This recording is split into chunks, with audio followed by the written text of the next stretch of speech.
Hi friends welcome back to my channel Soumya's diary. So वीडियोలో వచ్చేసి మీకు ఒక మంచి స్వీట్ రెసిపీ అయితే చూపిస్తాను। మీకు చాలా సింపుల్ గా ఈజీగా తక్కువ టైం లో చేసుకోవచ్చు, చాలా ఎక్కువ టైం కూడా పట్టదు।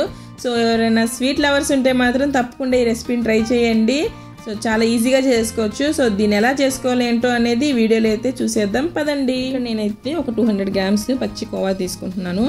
ఈ కోవా వచ్చేసి మనం ఇప్పుడు దీన్ని మంచిగా గ్రేట్ చేసుకోవాలన్నమాట। సో మనకి పాలతో కూడా చేసుకోవచ్చు, దాంతో అయితే టైం టేకింగ్ ప్రాసెస్ ఎక్కువ టైం పట్టిద్ది। సో తక్కువ టైంలో అయితే చేసుకోవచ్చు ఈ స్వీట్ని। ఇలా గ్రేట్ చేసుకుంటే ఏంటంటే మనకి కోవా అనేది త్వరగా మెల్ట్ అయిపోయింది అనమాట। ఈ లోపల స్టవ్ ఆన్ చేసుకుని మనము ఒక నాన్ స్టిక్ కడాయి అయితే పెట్టుకోవాలి। ఈ స్వీట్ కల్లా నాన్ స్టిక్ యూస్ చేస్తేనే మనకి స్వీట్ అనేది పర్ఫెక్ట్గా వస్తుంది। ఇప్పుడు నేను దీంట్లోకి తురుముకున్న కోవా వేసుకుంటున్నాను। నేను తీసుకున్న 200 గ్రామ్స్ కోవా వచ్చేసి నాకు 1 కప్కి కొంచెం ఎక్కువ వచ్చిందనమాట। ఇప్పుడు ఫ్లేమ్ అనేది మీడియం ఫ్లేమ్లోనే పెట్టుకోండి। ఈ స్వీట్ మొత్తం హై ఫ్లేమ్లో అస్సలు పెట్టమాకండి, హై ఫ్లేమ్లో పెడితే మీకు అడుగంటేసిద్ది అనమాట, టేస్ట్ కూడా బాగోదు। ఇప్పుడు ఈ కోవా అనేది మనకి స్మూత్గా అయిపోయిద్ది అనమాట, అంతగా స్మూత్గా అయ్యేంత వరకు కలుపుకోవాలి। ఇలా వన్స్ ఇది స్మూత్గా అయిపోయిన తర్వాత దీంట్లోకి ఒక 1/4 కప్పు మిల్క్ పౌడర్, అలానే ఒక 1/2 కప్పు షుగర్ వేసుకోవాలి। మీకు షుగర్ ప్లేస్లో కావాలంటే బెల్లం కూడా వేసుకోవచ్చు। సో ఇప్పుడు ఈ మూడు చక్కగా కలిసిపోయేంత వరకు మనం కలుపుకోవాలన్నమాట।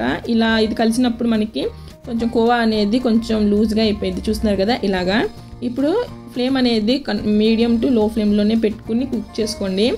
2 స్పూన్లు నెయ్యి వేసుకుని దగ్గరుండి కలుపుకుంటూనే ఉండాలి। కొంచెం మనం వదిలేసినా కానీ మనకు అడుగు అంటేసిద్ది, అసలు అడుగు అనేది అంటుకోకుండా చూసుకోవాలి।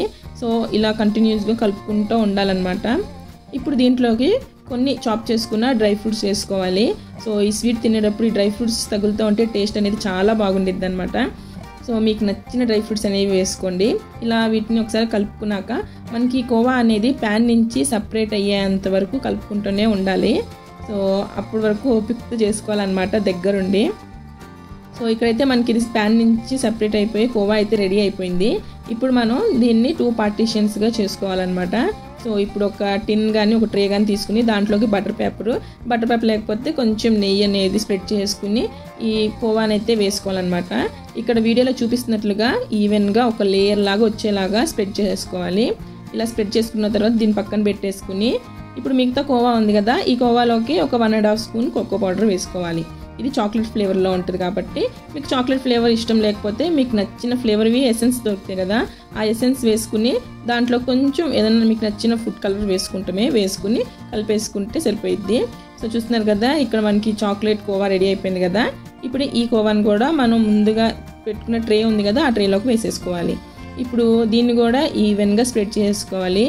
ఈ స్వీట్ని మనం పాలతో కూడా చేసుకోవచ్చు, కానీ పాలతో చేసుకుంటే ఏంటంటే మనకి టైం ప్రాసెస్ ఎక్కువ అనమాట, ఎక్కువ టైం పట్టిద్ది। అలానే ఎక్కువసేపు ఉండి చేసుకునే ఓపిక లేని వాళ్ళు ఈ రెసిపీని ట్రై చేయండి, చిటికలా అయిపోయింది। రెసిపీకి పెద్ద టైం ఎక్కువ కూడా ఏం పట్టదు, సో చాలా బిగినర్స్ కూడా ఈజీగా చేసేయగలుగుతారు। ఇప్పుడు దీనిపైన చాప్ చేసుకున్న డ్రై ఫ్రూట్స్ని అయితే వేసేసుకోవాలి। సో కొంచెం కలర్ఫుల్గా కనపడటానికి డెకరేషన్ టైప్ లాగా ఇలా వేసుకున్న తర్వాత ఒక స్పూన్తో కానీ ఒక స్పాచులాతో ఇక్కడ చూపిస్తున్నట్లుగా ఇలా పైన ప్రెస్ చేసుకోవాలి। ఇలా ప్రెస్ చేసుకుంటే ఏంటంటే అది కోవా పైకి కొంచెం స్టిక్ అయిపోయింది అనమాట।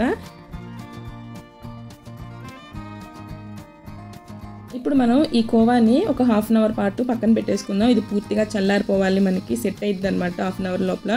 ఇప్పుడు 1/2 అవర్ తర్వాత నేను మీకు దీన్ని కట్ చేసి అయితే చూపిస్తాను। ఎవరైనా స్వీట్ లవర్స్ ఉంటే వాళ్ళకి మాత్రం ఈ స్వీట్ బాగా నచ్చిద్ది। సో ఎవరైనా స్వీట్ లవర్స్ ఉంటే కింద కమెంట్ చేసేయండి। సో నాకు కూడా స్వీట్స్ అంటే చాలా ఇష్టం అనమాట। సో ఎక్కువ స్వీట్స్ రెసిపీసే ట్రై చేస్తూ ఉంటాను నేను కూడా। సో ఇక్కడ నేను మీకు ఒకసారి కట్ చేస్తున్నాను కదా, కట్ చేసి చూపిస్తాను చూడండి। చూస్తుంటేనే నోరు ఊరిపోతుంది, నోట్లో వేసుకుంటే మాత్రం అసలు వెన్నలా కరిగిపోద్ది అనమాట, అంత టేస్టీగా ఉంటుంది। సో మీకు కూడా ఈ రెసిపీ నచ్చింది అనుకుంటున్నాను, నచ్చితే మాత్రం తప్పకుండా ట్రై చేశాక కింద కమెంట్ చేయటం మాత్రం మర్చిపోమాకండి। వీడియో నచ్చితే మాత్రం లైక్ చేయండి, షేర్ చేసేయండి। ఇంకా ఛానల్ ఎవరైనా సబ్స్క్రైబ్ చేసుకోకపోతే సబ్స్క్రైబ్ చేసుకోండి।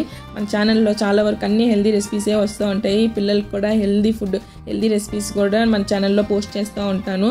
సో దానికి మీరు చేయాల్సిందల్లా ఛానల్ని సబ్స్క్రైబ్ చేసుకోవాలి, పక్కనున్న బెల్ ఐకాన్ కూడా క్లిక్ చేస్తే నేను పెట్టే ప్రతి ఒక్క వీడియో మీ వరకు వస్తుంది అనమాట।